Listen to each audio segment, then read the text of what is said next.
human suffering. മനുഷ്യന്റെ കഷ്ടതകളും ദൈവത്തിൽ വിശ്വസിക്കുന്ന ഒരു വിശ്വാസി. As believers in the God of the Bible, one of our most difficult problem is understanding human suffering. ദൈവമക്കളായിരിക്കുന്ന വിശ്വാസികളായിരിക്കുന്ന എല്ലാവരും ജീവിതത്തിൽ മനസ്സിലാക്കുവാൻ, ഗ്രഹിക്കുവാൻ, ഉൾക്കൊള്ളുവാൻ ബുദ്ധിമുട്ട് നേരിട്ടിട്ടുള്ള ഒരു വിഷയമാണ് കഷ്ടതകളും ദുഃഖങ്ങളും ദുരിതങ്ങളും.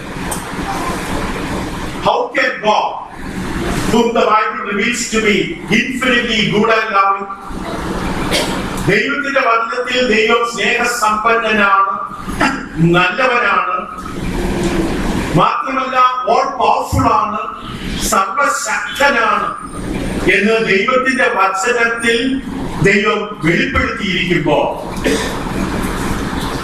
അങ്ങനെയുള്ള ഒരു ദൈവം എപ്രകാരം, എങ്ങനെ ഈ ലോകത്തിൽ ഇത്രയധികം ദുഃഖം, കഷ്ടത, ദുരന്തം, ദുരിതം അനുവദിക്കുന്നു? Does God really care? ദൈവം വാസ്തവത്തിൽ കരുതുന്നുണ്ടോ? Why does he permit the horrors of war? യുദ്ധക്കെടുതികൾ ദൈവം എന്തുകൊണ്ട് അനുവദിക്കുന്നു? Why should the innocent suffer so much? നിഷ്കളങ്കരായിട്ടുള്ളവർ എന്തുകൊണ്ട് ഇത്രയധികം വേദനിക്കുന്നു?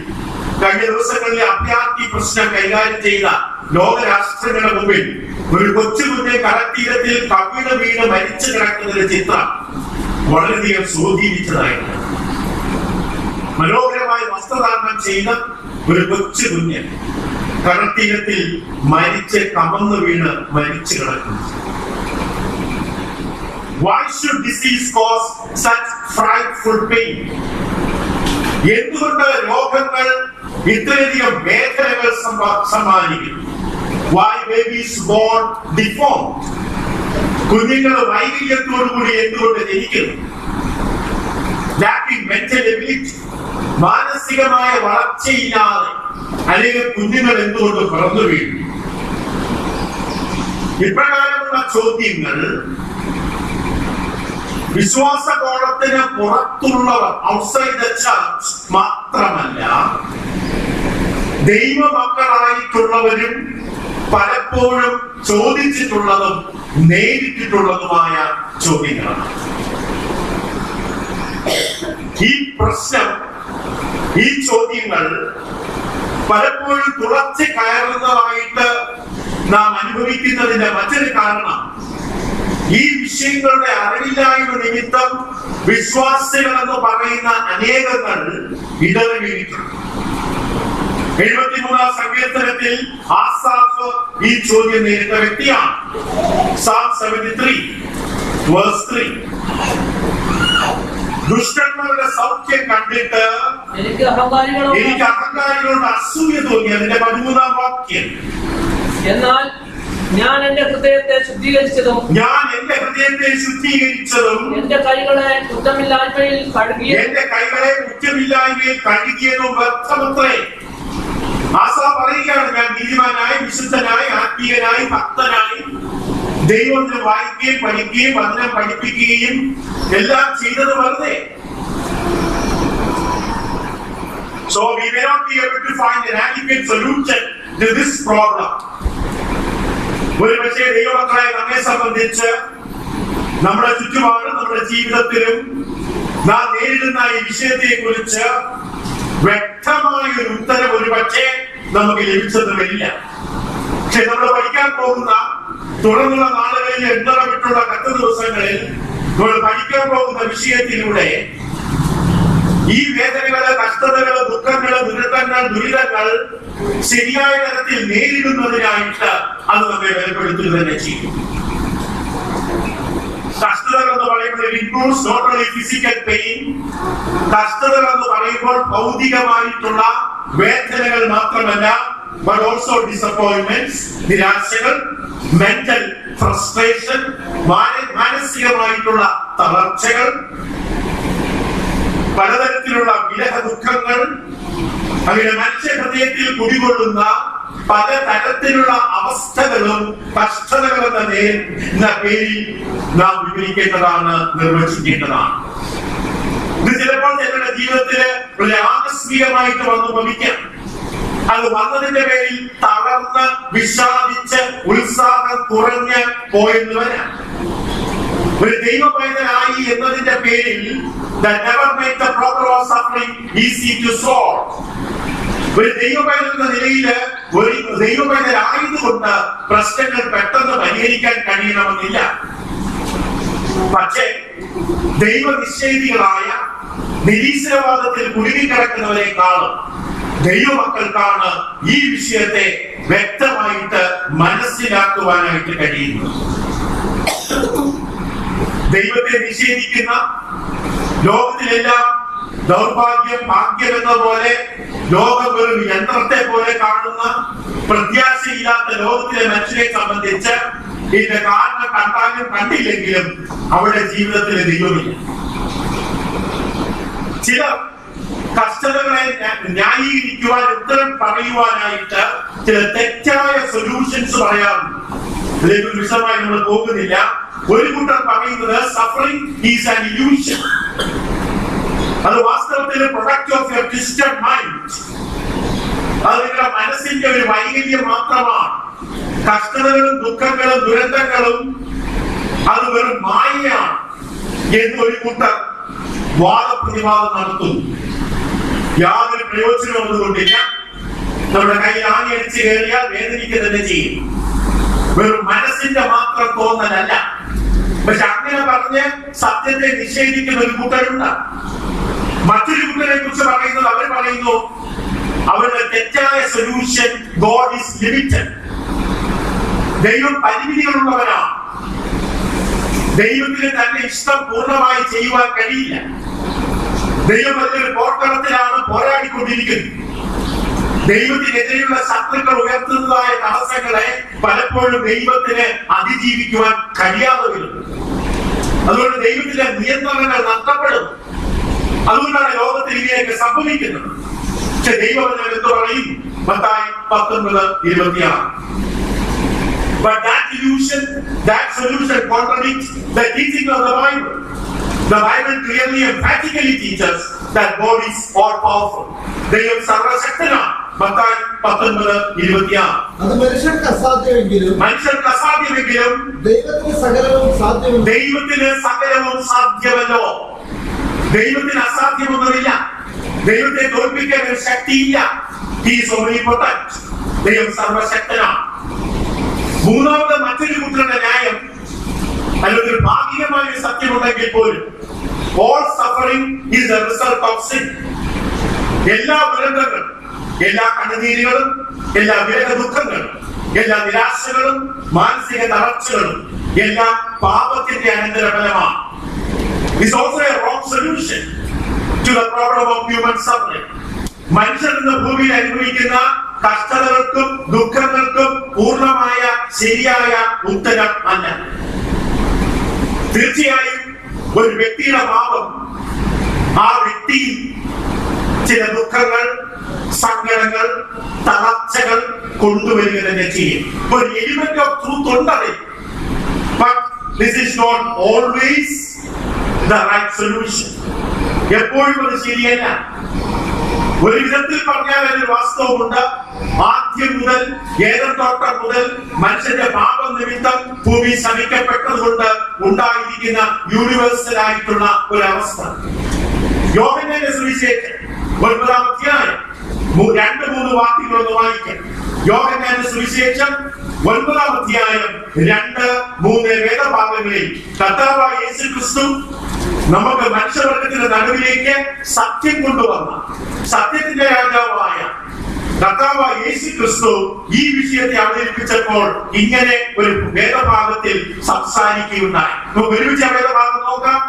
യോഹന്നാൻ 9:2-3 വേദഭാഗം. അവന്റെ ശിഷ്യന്മാർ അവനോട് റബ്ബി, ഇവൻ കുരുടനായി പിറക്കത്തക്കവണ്ണം, അതായത് അവൻ അപ്പോൾ അനുഭവിക്കുന്ന ഫിസിക്കൽ എലിമെന്റ്, ആ വഴിയിൽ കണ്ടതായ മനുഷ്യൻ അപ്പോൾ അനുഭവിക്കുന്ന ശാരീരികമായിട്ടുള്ള അവസ്ഥകൾ, ദുരന്തം, വേദന, സങ്കടം, ബുദ്ധിമുട്ട്, പ്രയാസം, ഭാരം, ഇവനിങ്ങനെ കുരുടനായി പറക്കത്തക്കവണ്ണം ആർ പാപം ചെയ്തു.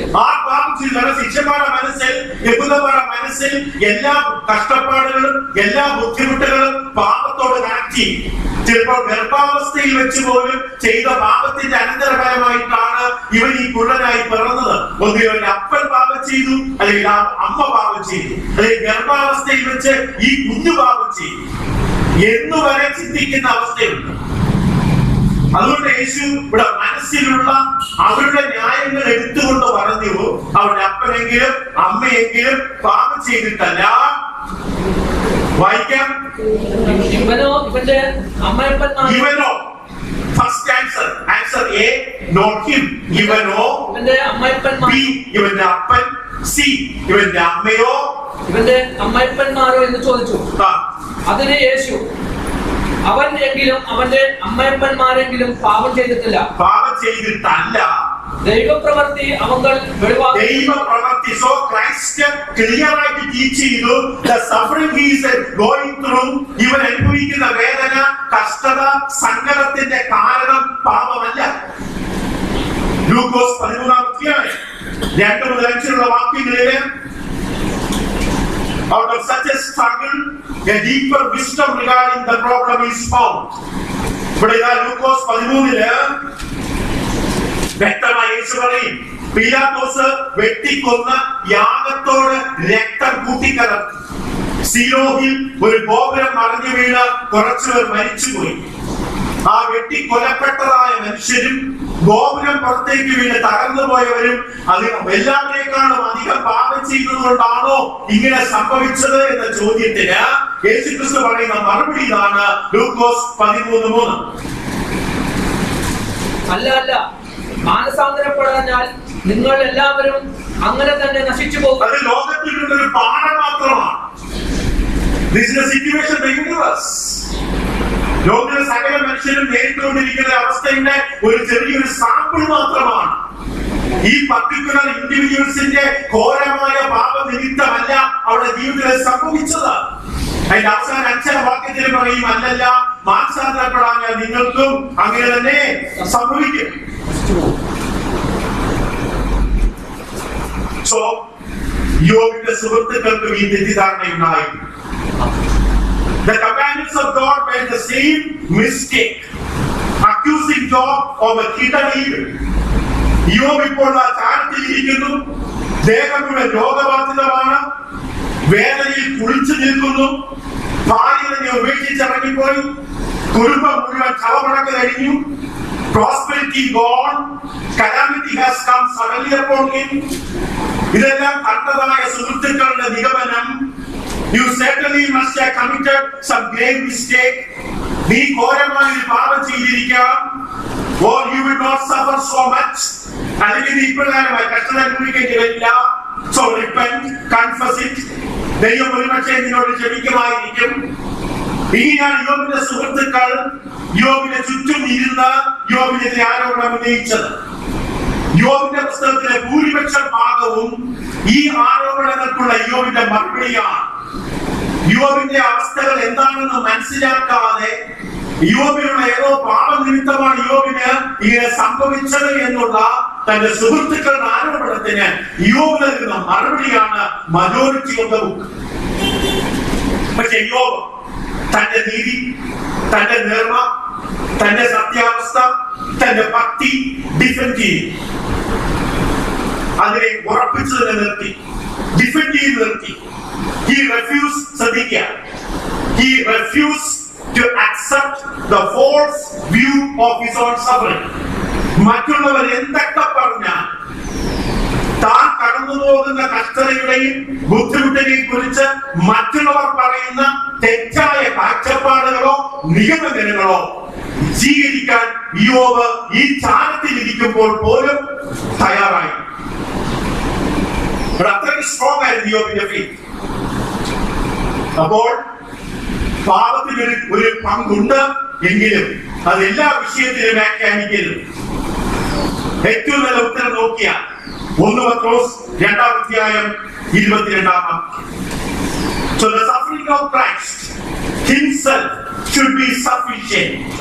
First Peter chapter 2 verse 22. പക്ഷെ അതോടൊപ്പം ഞാൻ പറയാൻ ആഗ്രഹിക്കുന്നു, നിങ്ങൾ കേൾക്കണം, മനസ്സിലാക്കണം. വേദനകള്, സങ്കടങ്ങള്, ബുദ്ധിമുട്ടുകള്, പ്രയാസങ്ങള്, ദുരന്തങ്ങള് സംഭവിക്കുമ്പോൾ ഒരു ചോദ്യം ചോദിക്കേണ്ടത് ന്യായമാണ്. ദൈവമേ, എന്റെ ഉള്ളിൽ, എന്റെ ജീവിതത്തില് ഏതെങ്കിലും തരത്തിൽ നിനക്ക് ഹിതമല്ലാത്ത ഏതെങ്കിലും സ്വഭാവത്തിന്റെ വൈകല്യം നിമിത്തമാണോ ഇത് സംഭവിച്ചത്? ആ ചോദ്യം ഒഴിവാക്കരുത്. എല്ലാ യോഗ്യതകളെ ന്യായീകരിക്കാൻ നമ്മൾ നിഷ്കളങ്കരല്ല. സ്വർഗത്തിൽ നിന്ന് സാക്ഷ്യപ്പെടുത്തിയ ജീവിതമല്ല പലപ്പോഴും. അതുകൊണ്ട് ആ ചോദ്യം ഒഴിവാക്കരുത്. ദൈവമേ, എന്റെ ജീവിതത്തിലെ വൈകല്യം, അഭക്തി, കപടത, തിന്മ, വിശ്വസ്തതയില്ലായ്മ നിമിത്തമാണോ ഇത് സംഭവിച്ചത് എന്ന് പരിശോധിക്കുന്നത് നല്ലതാണ്. എല്ലാ വിഷയത്തിലും പാപനിമിത്തമാകണമെന്നില്ല. കാരണം ഏറ്റവും നല്ല ഉദാഹരണമാണ് ഈ വായിക്കാൻ പോകുന്നത്. 1 പത്രോസ് 2:22.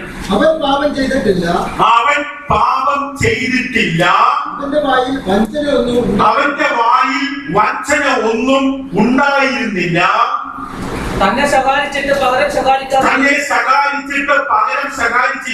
പകരം ശകാരിക്കാത്തത് തന്നെ തനിക്ക് നന്നായിട്ട് അറിയാം. ഞാൻ ഈ അനുഭവിക്കുന്നത്, ഞാൻ ഈ വേദനിക്കുന്നത്, ഞാൻ ഈ വലിച്ചിഴക്കപ്പെടുന്നത്, എന്റെ മുഖത്തെ കാത്തിച്ചുവട്ടുള്ളവർ തുപ്പുന്നത് എന്റെ കുഴപ്പം കൊണ്ടല്ല. തുപ്പിയത് ഞാനല്ല, അവരാ തുപ്പിയത്. അത് അവരുടെ കുഴപ്പമാണ്.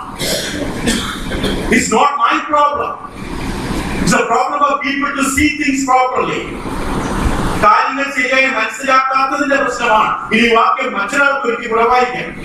Read from English Bible if you can. He committed no sin. He committed no sin. And no deceit was found in his mouth. അവരുടെ വായിൽ വഞ്ചന ഒന്ന് പറഞ്ഞിട്ട് മറ്റൊന്ന് ചെയ്യുക. വായിൽ വഞ്ചന ഉണ്ടായിരുന്നില്ല.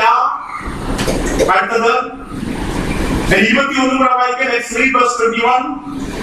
അതിനായിട്ടല്ലോ നിങ്ങളെ വിളിച്ചിരിക്കുന്നത്, ക്രിസ്തു നിങ്ങൾക്ക് വേണ്ടി പാപം ചെയ്തതിന്റെ ഫലമാണോ? വഞ്ചനയുടെ ഫലമാണോ? തന്റെ ഭക്തി കപടമായതുകൊണ്ടാണോ? ഒരിക്കലുമല്ല. The suffering of Christ himself should be sufficient to refute the idea that all suffering come as punishment for our sin. പാപത്തിന്റെ ശിക്ഷയാണ് ഈ അപകടം, ഈ ദുഃഖം, ഈ ദുരന്തം, ഈ അവസ്ഥ, ഈ പ്രയാസം പാപത്തിന്റെ ഫലമാണ് എന്ന് പറഞ്ഞാൽ അത് ക്രിസ്തുവിന്റെ പഠനത്തിൽ ചെയ്യുന്നതല്ല. ക്രൈസ്റ്റ് തന്നെ ഉദാഹരണമാണ്. Scripture plainly teaches that he committed no sin.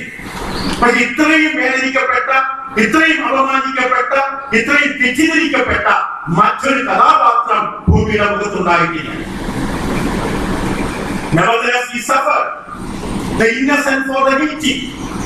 പാപമില്ലാത്തവൻ, നിഷ്കളങ്കൻ, പാപരഹിതൻ, പാപികളായ മനുഷ്യർക്ക് വേണ്ടി കഷ്ടമനുഭവിച്ചു നമ്മളെ വീണ്ടെടുക്കുവാൻ. ആ ചുവടിലേക്ക്, ആ ചുവടിന് പിന്തുടരാനാണ് നമ്മെ വിളിച്ചിരിക്കുന്നത്.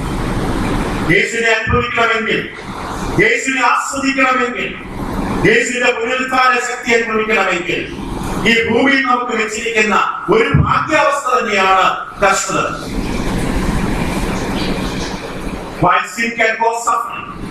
തീർച്ചയായും പാപം കഷ്ടതകൾക്ക് കാരണമാകാം. But it does not explain every form of suffering. പക്ഷെ അതുകൊണ്ട് എല്ലാ കഷ്ടതകളും പാപം കൊണ്ടാണെന്ന് പറയരുത്. കഷ്ടതകൾക്ക് കാരണം പാപമാകാം. But that does not explain every form of suffering. Nor the Bible does accept that as an explanation for suffering. ബൈബിളിൽ ഒരിക്കലും കഷ്ടതകൾ പാപം കൊണ്ട് മാത്രം സംഭവിച്ചതാണ് എന്ന് ഒരിക്കലും പറയുന്നില്ല. അപ്പൊ ഇത് മാത്രം മതി ശരിക്കും ദൈവവേദനയെ സംബന്ധിച്ച് കഷ്ടതയുടെ കാര്യത്തിലുള്ള അണ്ടർസ്റ്റാൻഡിങ്. പക്ഷെ എന്നാലും ചിലത് നമ്മൾ മനസ്സിലാക്കേണ്ടത് ആവശ്യമാണ്. ഒരിക്കൽ നിരീശ്വരവാദി, ദൈവനിഷേധി, ദൈവവിശ്വാസമില്ലാത്ത ഒരു വ്യക്തി ഒരു വിശ്വാസിയോട് ചോദിച്ചു, if there is a God, how do you account for all the suffering in the world?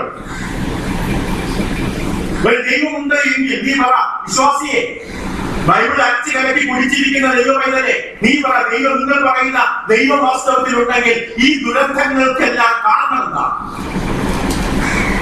ആ വിശ്വാസം തിരിച്ചു ചോദിച്ചത് ഇങ്ങനെയാണ്: If there is no God, how do you account for it? ദൈവമില്ല എങ്കിൽ നീ അതിനെന്താണ് മറുപടി പറയുന്നത്? വളരെ ചിന്തിക്കേണ്ട ചോദ്യോത്തരവുമാണ്. മരണം, വേദന, കഷ്ടത, നിഷ്കളങ്കരായിട്ടുള്ളവരുടെ ബുദ്ധിമുട്ടുകൾ, ദാരിദ്ര്യം, നിരാശകൾ, ഇതെല്ലാം ഭൂമിയുടെ നിറഞ്ഞു കിടക്കുന്നു. ചിന്തിക്കുന്ന എല്ലാ മനുഷ്യരും ചിന്തിക്കും, why? എന്തുകൊണ്ട് എനിക്കിങ്ങനെ സംഭവിച്ചു? എന്തുകൊണ്ട് എനിക്കിങ്ങനെ സംഭവിച്ചു? യോബ് ചോദിച്ചു ഈ why. യോബിന് സംഭവിച്ചതിന്റെ കാരണം മനസ്സിലാക്കാൻ സാധിച്ചില്ല. Was not able to understand the reason why this happened to me. എന്തുകൊണ്ടാണ് ഇങ്ങനെ സംഭവിച്ചത് എന്ന് മനസ്സിലാക്കാൻ യോബിന് സാധിച്ചില്ല. പക്ഷെ യോബിന്റെ ചോദ്യം ഒരു നിരീശ്വരവാദിയുടെ ചോദ്യമാണോ? അല്ല. It was not the question of an atheist, but the cry of a child of God from the depth of the heart. യോബിന്റെ why, എന്തുകൊണ്ട് എന്ന യോബിന്റെ ചോദ്യം ദൈവത്തെ ആത്മാർത്ഥമായി സ്നേഹിക്കുന്ന ഒരു ദൈവഭക്തന്റെ ഉള്ളിൽ നിന്ന് വന്നതാണ്. മനുഷ്യർ നേരിടുന്ന കഷ്ടപ്പാടുകൾ വളരെ സങ്കീർണമായ ഒരു വിഷയം തന്നെയാണ്. അനവധി കാര്യങ്ങൾ അതിന്റെ പിന്നിൽ ഉണ്ടാക്കാം. നാം എന്തെല്ലാം കാര്യങ്ങൾ പറഞ്ഞാലും നമ്മൾ പറയുന്ന ന്യായങ്ങളൊന്നും വാസ്തവമാകണമെന്നില്ല. നമ്മൾ തുടർന്നുള്ള നാളുകളിൽ ഇടവിട്ട് യോബിന്റെ പുസ്തകത്തിലൂടെ കടന്നുപോകും. ഇപ്പോൾ നമുക്ക് 42-ാം അധ്യായം യോബിന്റെ പുസ്തകം 3-ാമത്തെ വാക്യത്തിലേക്ക് നോക്കാം.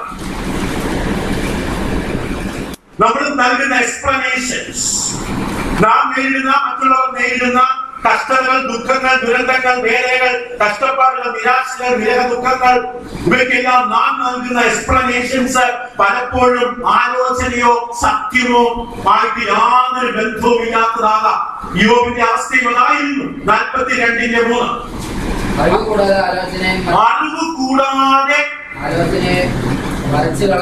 അറിവ് കൂടാതെ ആലോചനകൾ മറിച്ചു കളയുന്നു.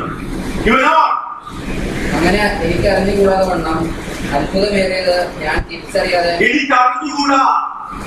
നമ്മൾ പലപ്പോഴും ഉപസംഹരിക്കുകയും കൺകൂടി ചെയ്യാം. ഇതാണ് ഇതിന്റെ സത്യമെന്ന് നമ്മൾ ഉറപ്പിച്ച് പറയും. ഈ കുരുടനായ മനുഷ്യൻ അവന്റെ അപ്പൻ പാപം ചെയ്തതുകൊണ്ടാണ്, അവന്റെ അമ്മ പാപം ചെയ്തതുകൊണ്ടാണ്.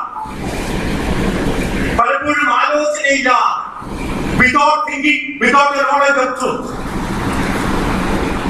യോബിന്റെ പുസ്തകം നമുക്ക് വെളിച്ചം തരും.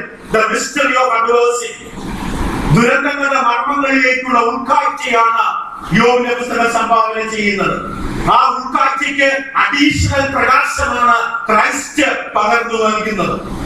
So after carefully studying every truth available, ദൈവം തന്നെ വചനത്തിൽ നൽകിയിരിക്കുന്ന ഈ വിഷയത്തെ കുറിച്ചുള്ള സകല സത്യങ്ങൾ നമ്മൾ മനസ്സിലാക്കുമ്പോൾ there is still so much we cannot know. എന്നാൽ നമുക്ക് അറിയാൻ കഴിയാത്തത് അനവധി ഉണ്ടാകും. 73-ാം സങ്കീർത്തനത്തിൽ ആസാഫിന്റെ ന്യായം ഇതായിരുന്നു: ലൈഫ് ഈസ് നോട്ട് ഫെയർ. കാരണം ഞാൻ നിഷ്കളങ്കതയിലാണ് കൈകഴുകിയത്. ഞാൻ കല്യാണം കഴിഞ്ഞപ്പോൾ 1 മണിക്കൂർ പ്രാർത്ഥിക്കും, ബൈബിൾ വായിക്കാതെ ബ്രേക്ക്ഫാസ്റ്റ് കഴിക്കില്ല. ഞായറാഴ്ച ദിവസം ആരാധനയ്ക്ക് ഞാൻ തലേ ദിവസമേ ഒരുങ്ങും. എന്റെ ജീവിതത്തെ പാപങ്ങളെല്ലാം കണ്ടെത്തി ഞാൻ ക്രമീകരിക്കും. വചനത്തിൽ ആരാധനയ്ക്ക് വന്നു കഴിഞ്ഞാൽ ടെക്നിക്കലായിട്ട് ക്ലാസ് എടുക്കുന്നവരോ ട്രാൻസ്ലേറ്റ് ചെയ്യുന്നവർക്ക് എന്ത് പിഴ വന്നാലും ഞാൻ എന്റെ ഹൃദയവും മനസ്സും ദൈവത്തിൽ തന്നെ ഉറപ്പിച്ചു വയ്ക്കും. എന്റെ ഹൃദയത്തിന്റെ ഉള്ളത്തിൽ നിന്ന് ദൈവം എനിക്ക് ചെയ്ത നന്മകളെ കുറിച്ച് എണ്ണി ഞാൻ സ്തുതിക്കും.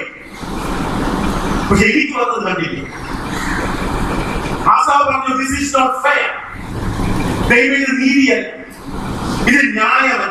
ശ്രദ്ധിക്കുക, ഡീപ് ഇൻ അവർ ഹാർട്ട്സ്, ദൈവമക്കൾ എന്ന് പറയുന്ന നമ്മുടെ എല്ലാ ഹൃദയത്തിന്റെ ആഴങ്ങളിൽ we believe, നാം വിശ്വസിക്കുന്നത് good people are supposed to live happily. നാം ഇപ്രകാരം ആത്മീയരും ഭക്തരും സത്യസന്ധ സത്യസന്ധരും അവരുടെ സഭയോട് വിശ്വസ്തരും നീതിയുള്ളവരും ഒക്കെ ആയതുകൊണ്ട് നമ്മുടെ ജീവിതത്തില് എല്ലാ കാര്യങ്ങളും നല്ല രീതിയിൽ തന്നെ നടക്കണമെന്നാണ് നമ്മൾ ആഗ്രഹിച്ചു വെച്ചിരിക്കുന്നത്. ഒരു തെറ്റിദ്ധാരണ. The deep down or the depth of our heart, we think because ഞാൻ ചെയ്തൊക്കെ ഓർക്കണമേ, ഞാൻ നിനക്ക് വേണ്ടി അധ്വാനിക്കുന്നത്, നിന്നോട് എത്ര തവണ പ്രാർത്ഥിക്കുന്നു, എത്ര പേര് ട്രാക്ട് കൊടുത്തു, എത്രയായിരം ക്ലാസ്സുകൾ എടുത്തു, എത്രമാത്രം ഞാൻ സുവിശേഷം അറിയിക്കുന്നു, എത്രമാത്രം സന്തോഷത്തോടും നീതിയോടും നിർമ്മലതയോടും വിശുദ്ധിയോടും ജീവിക്കുന്നു. അതുകൊണ്ട് എന്റെ ജീവിതത്തില് എല്ലാം എനിക്ക് നന്മയായി തന്നെ സംഭവിക്കണമെന്നൊരു ധാരണയാണ് നമുക്കുള്ളത്. Everything should happen good. നമുക്ക് പലപ്പോഴും നമ്മളാണെന്ന് പോലും അറിയും.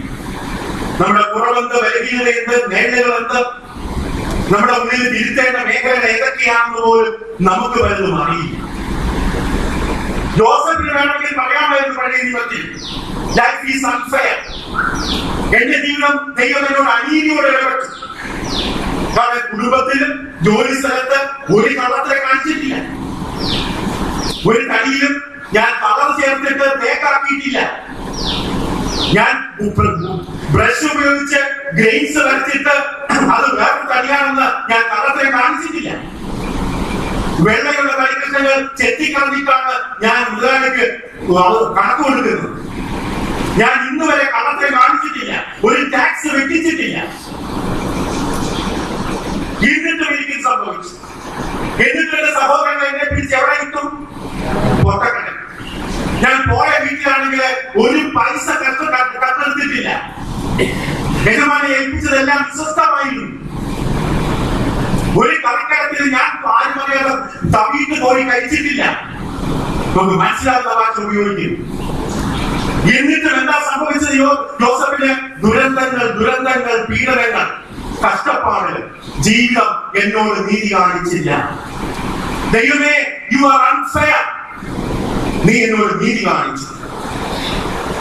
പക്ഷെ അവസാനം വരെ കാത്തു നിന്നതുകൊണ്ട്, ദൈവത്തിൽ തന്നെ അവസാനം വരെ ഉറച്ചു നിന്നതുകൊണ്ട് യോസഫ് തന്റെ ജീവിതത്തിന്റെ ഉദ്ദേശം തിരിച്ചു. താൻ നിന്റെ ഇസ്രായേലിൽ മുഴുവൻ എന്ത് വന്നു? അനുഗ്രഹം. ക്ഷാമകാലത്ത് ദൈവം എന്നെ നേരത്തെ അയക്കുകയായി. ദൈവത്തിൽ എന്നോട് കരുണ തോന്നിയത് കൊണ്ടാണ് ഈ വേദനയുടെ നാളുകളിലൂടെ എന്നെ കൊണ്ടുപോയി ആ ജനത്തിന്റെ രക്ഷ ഭൗതിക തലത്തിൽ എന്നെ ഉപയോഗിച്ച് ഒരുക്കി. പണ്ടുവരെ ഞാൻ കേട്ടൊരു കൊച്ചു കഥയുണ്ട്. കുറെ ഉറുമ്പുകൾ ഇങ്ങനെ വരികളിലേക്ക് നടന്നു പോവുകയാണ്. അതിൽ ഒരു ഉറുമ്പ് ഒരു നീളമുള്ള വക്കോൽ, ആ ഉറുമ്പിന്റെ 6 ഇരട്ടി നീളമുള്ളത്. ഈ വക്കോലിന്റെ ഒരു കഷ്ണവും ഇങ്ങനെ കടിച്ചിങ്ങനെ പൊക്കി പിടിച്ചുകൊണ്ട് ആ ഉറുമ്പ് നടക്കുകയാണ്. മറ്റുള്ളവർക്കൊക്കെ ആ വരി നടക്കുമ്പോ ഈ ഉറുമ്പിന്റെ ഈ പണി കാരണം ബുദ്ധിമുട്ടാണ്. കുറെ ദൂരം ചെന്ന് കഴിഞ്ഞപ്പോൾ, പാറപ്പുറത്തോട് നടന്ന് കുറച്ചു ദൂരം ചെന്ന് കഴിഞ്ഞപ്പോഴാണ് ഒരു കാര്യം ഉണ്ടായി. ഈ പാറയുടെ മുകളില് ഒരു ചെറിയ വിള്ളലുണ്ടായി. ഉറുമ്പുകൾ ഇങ്ങനെ വരിവരിയായിട്ട് നടക്കുകയാണ്. ഇവിടെ നിന്നപ്പോ എല്ലാവരും നിന്നു. ഈ ഉറുമ്പ് എന്ത് ചെയ്തു? തന്റെ ആ കടിച്ചു പിടിച്ചിരുന്ന വൈക്കലെടുത്ത് കുറുകെ ഇട്ടു. അതിലൂടെ എല്ലാ ഉറുമ്പുകളും അപ്പുറത്തേക്ക്. ഒരുപക്ഷെ നമ്മൾ ചുമക്കുന്ന ഭാരം, നമ്മൾ ഭാരമുള്ളതാണ്, ഇത്ര വലിയ ഭാരമാണെന്ന് നമ്മളെ കുറിച്ച് മറ്റുള്ള കുറ്റപ്പെടുത്തുന്ന ആ ഭാരം ചിലപ്പോൾ അനേകർക്ക് അനുഗ്രഹമായിരിക്കും. അബ്രഹാം അങ്ങനെയായി. ദൈവത്തിന് ബോധിച്ച മനുഷ്യൻ, ദൈവത്തിന്റെ ഹൃദയം തൊട്ടറിഞ്ഞ മനുഷ്യൻ, ദൈവത്തിന് എന്ത് വേണമെന്നറിയുന്ന മനുഷ്യൻ, ദൈവത്തിന്റെ പ്രാർത്ഥനാ ജീവിതമുള്ള മനുഷ്യൻ, ദൈവത്തിന്റെ വരദാനങ്ങൾ ലഭിച്ച മനുഷ്യൻ. ആ മനുഷ്യനോട് ദൈവം പറഞ്ഞ നിന്റെ മകനെ കൊണ്ടുവന്ന് യാത്ര കഴിക്കുക. അബ്രഹാം ഒരിക്കലും പറഞ്ഞില്ല, God this is not fair, ഇത് ശരിയല്ല, ഇത് എന്നോട് ഇങ്ങനെ ചെയ്യരുതായിരുന്നു എന്ന് പറഞ്ഞു. ജീവിതത്തിൽ ആർക്കെങ്കിലും ദൈവം അനീതിയാണ്, കാണിച്ചത് തെറ്റാണ്, ഇത് ന്യായമെന്ന് പറയാൻ അവകാശമുണ്ടെങ്കിൽ പറയാൻ അവകാശമുള്ള ഏക കഥാപാത്രം യേശുവാണ്. പെർഫെക്റ്റ് ലൈഫ്, സിൻലെസ് ലൈഫ്, ജനങ്ങൾക്ക് സൗഖ്യം കൊണ്ടുവന്നവൻ, സത്യം കൊണ്ടുവന്നവൻ, പക്ഷെ ആ വ്യക്തിയാണ് ഏറ്റവും അധികം മിസ്അണ്ടർസ്റ്റുഡ്, തെറ്റിദ്ധരിക്കപ്പെട്ടത്. ഏറ്റവും അധികം ജനങ്ങൾ വെറുത്ത മനുഷ്യൻ, ഏറ്റവും അധികമായിട്ട് വേദനിപ്പിക്കപ്പെട്ട മനുഷ്യൻ. അറസ്റ്റ് ചെയ്യപ്പെട്ടു, കളിയാക്കി, കാർപ്പിച്ചു തുപ്പി, തെറ്റായിട്ടുള്ള ആരോപണങ്ങൾ അടിച്ചേൽപ്പിച്ചു, അവസാനം കെട്ടിത്തുപ്പി.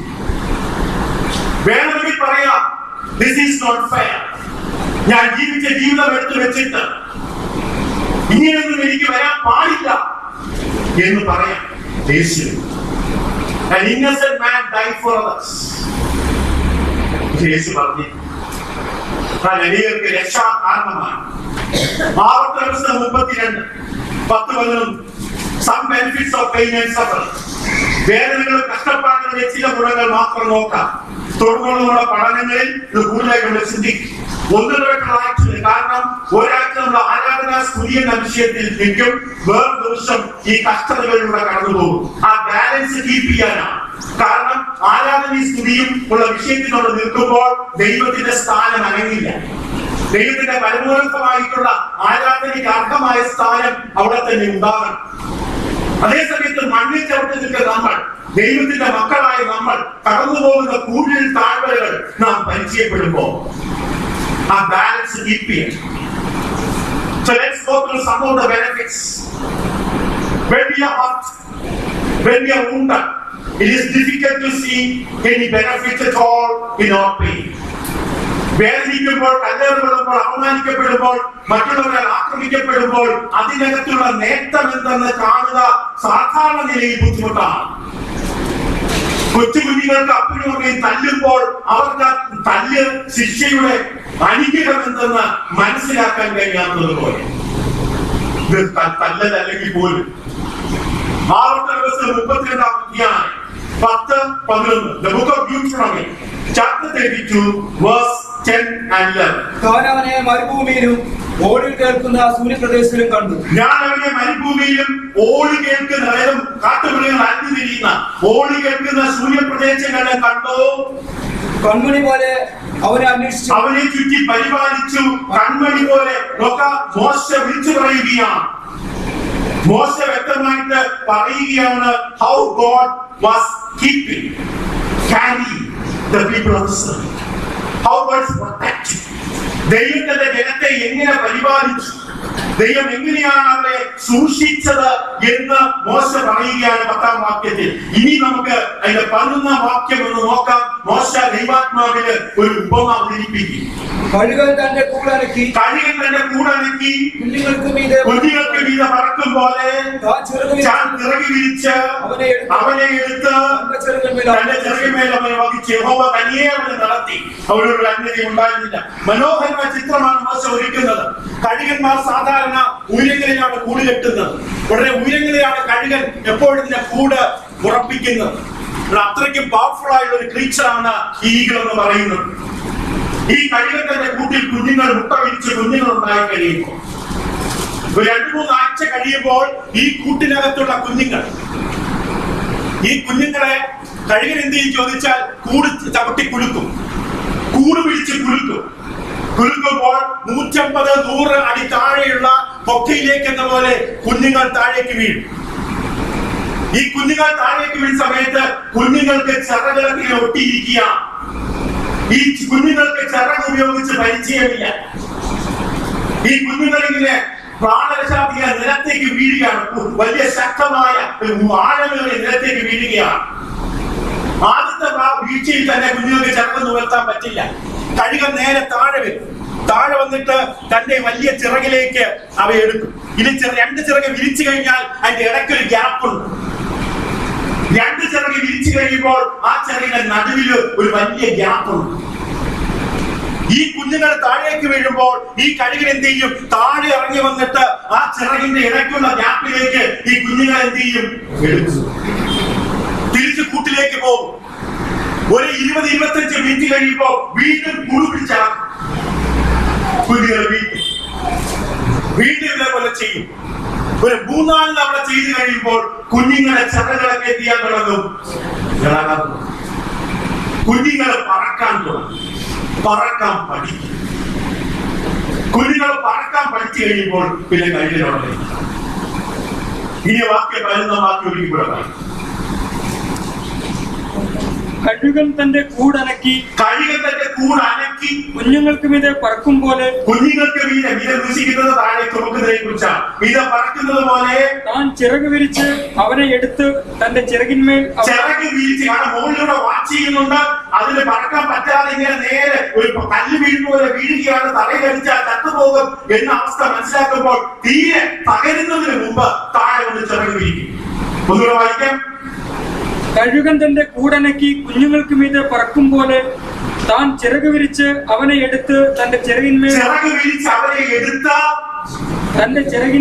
അവനെ വഹിച്ചു. ചിറകിന്മേൽ. ഇതാണ് ഒരു ദൈവ പൈതലെ നിന്റെ ജീവിതത്തിൽ ചെയ്യുന്നത്.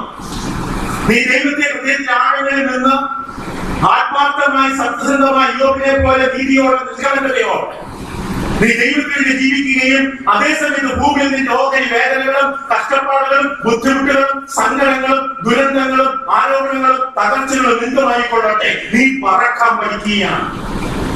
നീ നിന്നെ പറക്കാൻ പഠിപ്പിക്കുകയാണ്. ആ കാഴ്ച കാണുന്ന ഏത് മനുഷ്യനും പറയും, കഴുകൻ ഇത്ര ക്രൂരനാണ്, സോ ക്രൂവൽ. ആ കുഞ്ഞുങ്ങളാണ് സ്കെയർഡ്, ഫ്രൈറ്റൻഡ് ആണ്.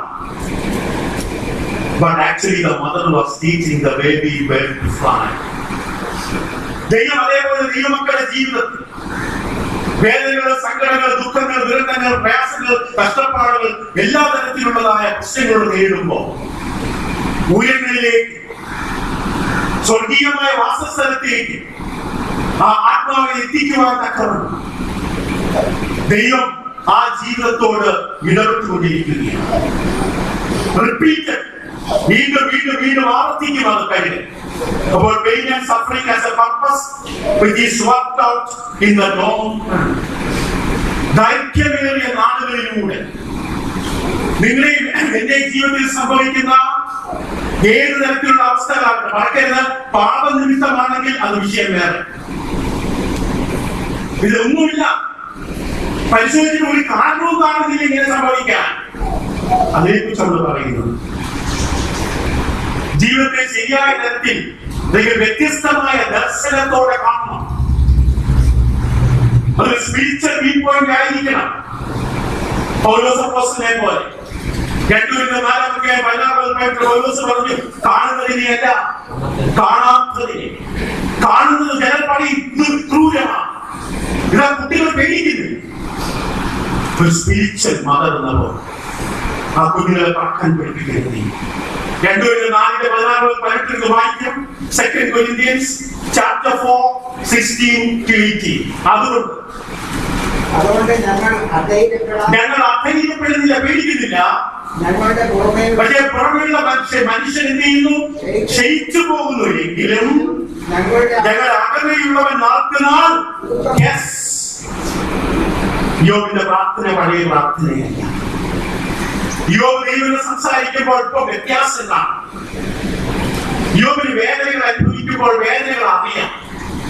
ഒരാൾ ഹൃദയത്തിൽ നിന്ന് കഷ്ടപ്പാടുകൾ വിളിക്കുമ്പോൾ യോബിനും ഒരു സിമ്പതറ്റിക്കൽ ഫീലിംഗ് ഉണ്ടാകും.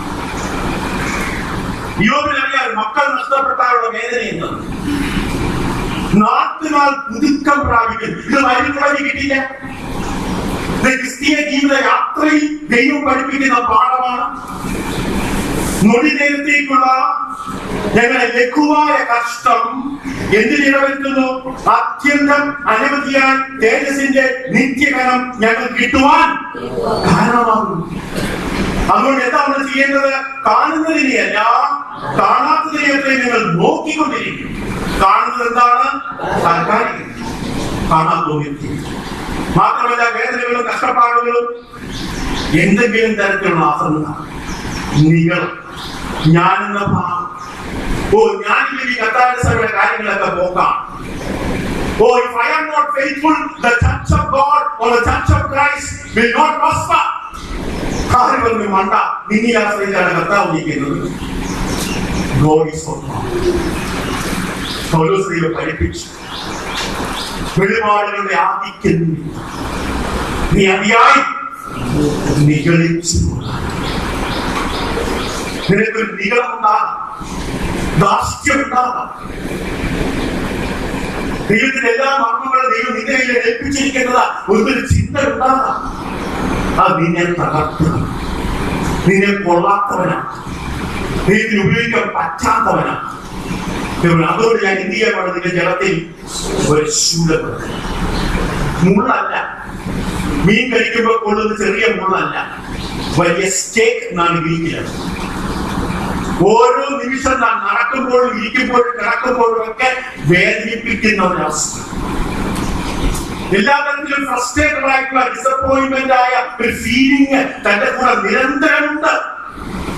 അതിന്റെ നടുവിലാണ്, ആ ചാക്ക് നടുവിലാണ് ചിറകടിക്കാൻ പഠിച്ചത് പൗലോസ്. വായിക്കാൻ 2 Corinthians 12 2 Corinthians 12 വെളിപാടുകളുടെ ആദ്യത്തെ, കാരണം അസാധാരണമായ വെളിപാട്. കാല നിരത്തൊന്നുമല്ല, സ്പിരിച്വൽ ഹൈറ്റ്സ്. ദൈവത്തോടൊപ്പമുള്ള സ്പിരിച്വൽ ഹൈറ്റിലാണ് ഇൻ ദ റെവലേഷണറി ക്ലൈമാക്സ്.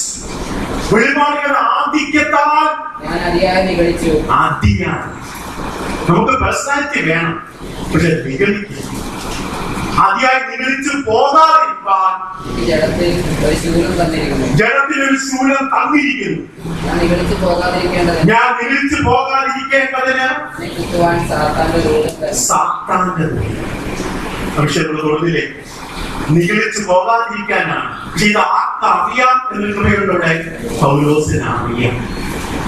നമ്മുടെ കുഴപ്പം, എന്റെ കുഴപ്പം എനിക്കറിയില്ല, പക്ഷെ പൗലോസിന് അറിയാം. എന്നെ ഇത്രയും സ്നേഹിക്കുന്ന ആരുമില്ല. ഞാൻ വീഴാതിരിക്കണമെന്ന് എന്റെ ദൈവം എത്രമാത്രം എന്നെ കുറിച്ച് ആഗ്രഹിക്കുന്നു. എന്റെ ദൈവത്തിൽ ഞാൻ പ്രയോജനപ്പെടണമെന്ന് ദൈവം എന്നെ കുറിച്ച് ആഗ്രഹിക്കുന്നു. ദൈവം എന്നെ ശ്രദ്ധിച്ചു കൊണ്ടിരിക്കുന്നു. ഒരു ചെറിയ ശാഖ പോലും ദൈവത്തിന് അറിയാം. എന്റെ മനോഭാവത്തിൽ വൈകല്യം പോലും ദൈവം ശ്രദ്ധിക്കുന്നു. ഞാൻ കൊള്ളരുതാത്തവരെ പോകരുതെന്ന് ദൈവം എന്നെ കുറിച്ച് ആഗ്രഹിക്കുന്നു. എത്ര അവയർനെസ്, അവിടെയാണ് റിയലൈസേഷൻസ്. അവയർ ആയിട്ടുള്ളവർക്ക് മാത്രമേ റിയലൈസേഷൻ ഉണ്ടാകും. ഇതിൽ തൊഴിലാക്കിയവർക്കുണ്ടാകും. മറ്റൊന്ന്, വേദനകളും കഷ്ടപ്പാടുകളും make a person sympathetic to other people. മറ്റുള്ളവരോട് സഹതാപത്തോടുകൂടി ഇടപെടാനായിട്ട് ഇടവരുത്തും. 2 Corinthians 1:4 പൗലോസ് പറയും, യാതൊരു കഷ്ടത്തിലുമുള്ളവരെ ആശ്വസിപ്പിക്കാൻ ഞങ്ങൾ ശക്തരാകേണ്ടതിന് ഞങ്ങളെ സകല കഷ്ടത്തിൽ അവർ എന്ത് ചെയ്യുന്നു, ആശ്വസിപ്പിക്കുന്നു. ദൈവത്തിന്റെ ആശ്വാസം അനുഭവിച്ചിട്ടുള്ള, ദൈവത്തിന്റെ സൗഖ്യം, ദൈവത്തിന്റെ സമാധാനം, ദൈവത്തിൻ്റെതായ സാന്നിധ്യം, ആ സൗഖ്യം ആശ്വാസം അനുഭവിച്ചിട്ടുള്ള ഒരാൾ തന്റെ മുമ്പിൽ വേദനയോടെ കയറി വരുന്നു, തന്റെ മുമ്പിൽ ഹൃദയം നുറുങ്ങി വരുന്ന, ഒരു വാക്കുച്ചരിക്കാൻ പോലും കഴിയാതെ വിങ്ങിപ്പൊട്ടുന്ന വ്യക്തിയെ കാണുമ്പോൾ ഈ ദൈവ പൈതലിന് ആ വ്യക്തി ഉപകാരപ്രദമാണ്. ക്രിസ്ത്യൻ ജീവിതം നമുക്ക് വേണ്ടി ജീവിക്കാനല്ല റോബർട്ട് ആരും നമുക്കായി ജീവിക്കുന്നു. Every blessing we enjoy is for other people. ദൈവമേ, നീ അനുഭവിക്കുന്ന, നീ വളർന്നിട്ടുള്ള മേഖലകളിൽ എന്തെങ്കിലും വളർച്ചയുണ്ടെങ്കിൽ നിനക്ക് വേണ്ടിയല്ല, ആരെയോ നീ ആശ്വസിപ്പിക്കാറുണ്ട്. ഇവിടെയാണ് നമ്മൾ തറക്കാരാകുന്നത്, കത്തുവെച്ച ശാപമാകാൻ പോകുന്നത്. മറ്റുള്ളവർക്ക് അനുഗ്രഹമാകേണ്ട നാം അവർക്ക് അനുഗ്രഹമാകാതിരിക്കുന്നു. നമ്മളാരും നമുക്ക് വേണ്ടി ജീവിക്കുന്നു. പിന്നെ ഒരുമിച്ച് ജീവിക്കാൻ പഠിപ്പിക്കുകയാണെങ്കിൽ ഒറ്റയ്ക്കില്ല, അങ്ങനെ ജീവൻ ദൈവത്തിന്റെ പ്രാണിയില്ല. സഹോദരന്മാർ ഒത്തൊരുമിച്ച്. മറ്റൊരു കാരണം, it can bring out the creativity, the resourcefulness in an individual. കഷ്ടതകളും വേദനകളും ഒരാളിൽ ശരിക്കും ഉൽപാദനക്ഷമത വർദ്ധിപ്പിക്കും. വായിച്ചു നോക്കുക 2 Corinthians 12:10. 2 Corinthians അവസാനിപ്പിക്കട്ടെ. 2 Corinthians 12:10 ഇവിടെ വിഷയം പഠിക്കാൻ തുടങ്ങും. കാരണം ഞാൻ നോക്കിയപ്പോൾ നിങ്ങളെ വലിയ ജീവിതത്തില് ഇടയ്ക്കിടയ്ക്ക് നാം ഓർമ്മിപ്പിക്കപ്പെടണം ദൈവത്തിന്റെ പങ്കെന്താണ്, ദൈവം എന്താ ചെയ്യുന്നത്. 2 Corinthians 12:10. അതുകൊണ്ട് ഞാൻ ക്രിസ്തുവിന് വേണ്ടി ബലഹീനത, കയ്യേറ്റം, ബുദ്ധിമുട്ട്, ഉപദ്രവം ധരിക്കുമെന്ന് സഹിപ്പാൻ ഇഷ്ടപ്പെടുന്നു. ബലഹീനനായിരിക്കുമ്പോൾ തന്നെ ഞാൻ ശക്തനാവും. ബലഹീനനായിരിക്കും. അപ്പോഴാണ് എന്റെ ശരിക്കും ആ പവർ ഞാൻ യൂട്ടിലൈസ് ചെയ്തത്.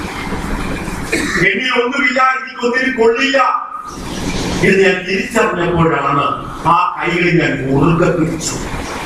മുറുകെ പിടിച്ചപ്പോൾ എന്നെ നിലത്ത് നിന്ന് പൊക്കി, എന്നെ ഉപയോഗിച്ചു കഴിഞ്ഞപ്പോൾ എനിക്ക് അഭിനന്ദനം കിട്ടിയപ്പോൾ ഞാൻ കൊടുക്കേണ്ടാക്കുന്നതിനെ കുറിച്ചു. ക്രിയേറ്റിവിറ്റി കൂടി ഒരു പെൺകുട്ടി സംഗീത മത്സരത്തിൽ പങ്കെടുക്കുകയാണ്. മനോഹരമായി പാടുന്ന പെൺകുട്ടിയാണ്. മനോഹരമായി പാടുന്ന പെൺകുട്ടി, ആ പെൺകുട്ടിയുടെ സംഗീതത്തെ കേൾക്കുവാൻ വന്നിരിക്കുന്ന, ഇപ്പൊ നമ്മുടെ ഭാഷയെ പോലെ ദക്ഷിണാമൂർത്തിയെ പോലെയുള്ള സംഗീതത്തിൽ വിദ്വാനായിരിക്കുന്ന ഒരു വ്യക്തിയാണ്. ഈ പ്രായമുള്ള മനുഷ്യൻ ഈ പെൺകുട്ടിയെ വിളിച്ചു, മോളെ, you are singing is sweet but you are missing something. പക്ഷെ നിന്റെ സംഗീതത്തിൽ, നിന്റെ ഗാനത്തിൽ, ശബ്ദത്തിൽ ഒരു കുറവുണ്ട്. Someday your heart will break, then you are going to become a melodious. ആ മനുഷ്യൻ ആ പെൺകുട്ടിയോട് പറഞ്ഞു, ഒരു നാൾ നിന്റെ ഹൃദയം കൂടി, നിന്റെ ഹൃദയം തകരും, എന്നിട്ട് നിന്നിൽ നിന്ന് മധുരതരമായ സംഗീതങ്ങളുണ്ട്. ഇവരുടെ ചിത്രങ്ങൾ സംഭവിച്ചതാണ്. ആറ്റു നോക്കി കിട്ടിയതിന്റെ കുഞ്ഞ് വെള്ളത്തിൽ മുങ്ങി ചത്തുകയും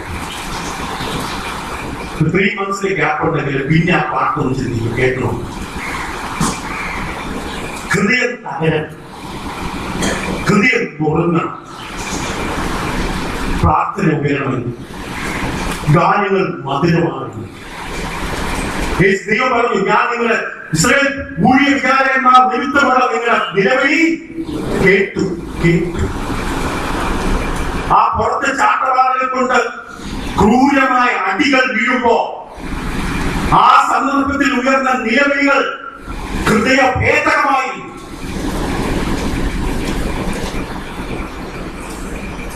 നാം അവരോട് പ്രാർത്ഥിക്കുന്നു, അവരായി പാടി സ്തുതിക്കുന്നു. കഷ്ടതകളും വേദനകളും എനിക്ക് എത്ര നന്നായി എന്ന് പറയാൻ സ്വന്തം സഹായിക്കുന്നു. Become strong in faith. വിശ്വാസത്തിൽ ശക്തി, വിശ്വാസത്തിൽ ബലപ്പ്, ക്യാരക്ടർ കുറച്ചും കൂടി ഷേപ്പാണ്. ഡയമണ്ട് കട്ട് ചെയ്യുന്നതിന് മുമ്പ് അത് റഫാണ്, ഡാർക്കാണ്, ലൈക്ക് എ കോമൺ സ്റ്റോൺ. വെറും സാധാരണ കല്ല് പോലെ അതിനെ കട്ട് ചെയ്ത് ഷേപ്പ് ചെയ്തെടുക്കണം. അതിന് ലോട്ട്സ് ഓഫ് ഹാർഡ് വർക്ക് ആ കല്ലിൽ ഉണ്ടാകും. ഒരു കുട്ടി ഒരു ക്ലാസ്സിൽ ഷർട്ട് ധരിച്ചപ്പോൾ ഷർട്ടിൽ ബട്ടൺസ് ഉണ്ടായിരുന്നു. ആ ബട്ടൺസില് ആ കുട്ടി ഇങ്ങനെ ഒരു വാക്ക് എഴുതി വെച്ചു,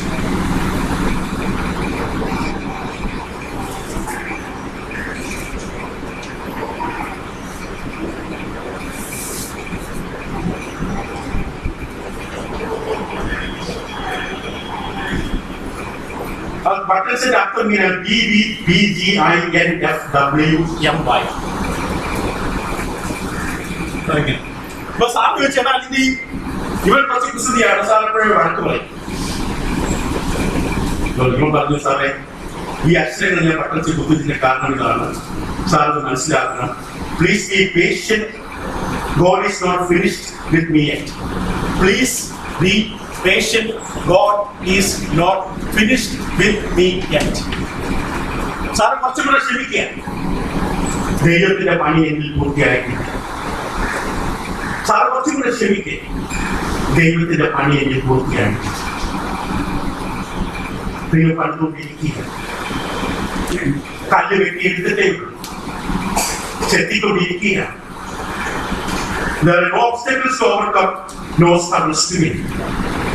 പ്രതികൂലങ്ങളൊന്നുമില്ല എങ്കിൽ വിജയിക്കാൻ ഒന്നുമില്ല. കയറുവാൻ മലകളില്ലെങ്കിൽ നോ പെയിൻ ടു എൻജോയ്, സഹിക്കാൻ വേദനയില്ല. No temptation to reject, no evil to hate. Then there would be no heroes, no character, no virtues, no victory. പ്രതികൂലങ്ങൾ, കഷ്ടതകൾ, ബുദ്ധിമുട്ടുകൾ, സങ്കടങ്ങൾ, ആരോപണങ്ങൾ, വേദനകളൊന്നുമില്ലെങ്കിൽ ഒരു സ്വഭാവവും നേരെയാണ്. ഒരു വെർച്യൂസും ഉണ്ടാകും, ഒരു വിക്ടറി ഉണ്ടാകും. ഒരു കാര്യം മാത്രമാണ്, ദൈവം ആരാണ്? God is good. ഏത് തരത്തിലുള്ള വേദനയാകട്ടെ, ദൈവം ആരാണ്? നല്ലവനാണ്. ദൈവം നിങ്ങളുടെ ജീവിതത്തിൽ ചെയ്യുന്നത്, നിങ്ങളെ കുറിച്ചുള്ള അവരുടെ നിരൂപണം നല്ലതാണ്. ദൈവം കള്ളം പറയില്ല, അവൻ പരീക്ഷിക്കപ്പെടുന്നില്ല, ദോഷങ്ങളാൽ പരീക്ഷിക്കപ്പെടുന്നില്ല, ദോഷം കണ്ടുകൂടാതെ നിർമ്മല ദൃഷ്ടിയുള്ളവനാണ്. മറക്കരുത്, യേശുവിന്റെ മാതൃക ഇതാണ്. അവൾ പാപം ചെയ്യാതെ തന്നെ എന്തനുഭവിച്ചു? കഷ്ടത അനുഭവിച്ചു. നമ്മൾ കഷ്ടതയോടെ വേണം സഞ്ചരിക്കാൻ. കാരണം heaven is A part of the dance. കാരണം ഇവിടെ താമസിക്കാനല്ല നമ്മളെ പരിശീലിപ്പിക്കുന്നത്, എവിടെ പാർക്കാനാണ്? സ്വർഗത്തിൽ കൊണ്ടുപോകുന്നതിന് മുമ്പ് നമ്മെ ഒഴിക്കുകയും ഈ ഭൂമിയിലെ ഒരു ശാസ്ത്രത്തിന്, ഒരു പുസ്തകത്തിന് മനുഷ്യൻ നേരിടുന്ന കഷ്ടതകളുടെ പൂർണ്ണ അർത്ഥം തരാൻ പറ്റില്ല. എന്തെങ്കിലും പറയാൻ അവകാശവും അധികാരവും അർഹതയും ഉള്ളത് ദൈവങ്ങൾക്ക് മാത്രമാണ്. Beyond the life, with his toils and tears, there is a realm of pure delight. ഈ ലോകത്തിലെ കണ്ണുനീർക്ക്, വേദനകൾക്കും കഷ്ടതകൾക്കും അപ്പുറം സന്തോഷ സമൃദ്ധിയുടെ ഒരു സ്വർഗമുണ്ട്. Every tear shall be wiped from our eyes. ഇവിടെ സകല കണ്ണുനീരുകളും തുറക്കപ്പെടുന്ന, തുടച്ചു മാറ്റുന്ന സ്ഥലം. Every sorrow will turn into joy. സകല ദുഃഖങ്ങളും സന്തോഷമാകുന്ന സ്ഥലം. അവിടെ എത്തിക്കാനാണ്, ആ വീട്ടിൽ എത്തിക്കാനാണ് ക്രിസ്തു നമുക്ക് വേണ്ടി എത്തിച്ചു വന്നത്. ക്രൂശിച്ചു, കഷ്ടതയെ കുറിച്ച് ഒരു ആമുഖം മാത്രമാണ്. ഏതെങ്കിലും തരത്തിലുള്ള വേദനകൾ, സങ്കടങ്ങൾ, ബുദ്ധിമുട്ടുകൾ വരുമ്പോൾ ഒന്നുകിലെ എറുപ്പിലെങ്കിലും ഒരു ശ്രദ്ധിക്കും. നീ ചുമക്കുന്ന അധികം ഭാരമെന്ന് തോന്നാം, പക്ഷെ നാളെ നിന്റെ ജീവിതം കൊണ്ട് നിന്റെ മക്കൾക്ക്, മറ്റുള്ളവർക്ക് അനുഗ്രഹമാണ്. മക്കളുടെ മുമ്പിൽ നമ്മുടെ ജീവിച്ചു കാണിക്കുന്ന ഒരു വിശ്വാസം, ദൈവത്തെ ചെലവുകളുടെ പങ്കിലെ ദാവീദ്, ചെലവുപോലെ നിന്റെ അപ്പന്റെ ദൈവത്താണ്. മറക്കരുത്, ദൈവം നല്ലവനാണ്. പ്രാർത്ഥിക്കാൻ ദൈവങ്ങളിലേക്ക് നമ്മളെ പൂർണ്ണമായി സമർപ്പിക്കും.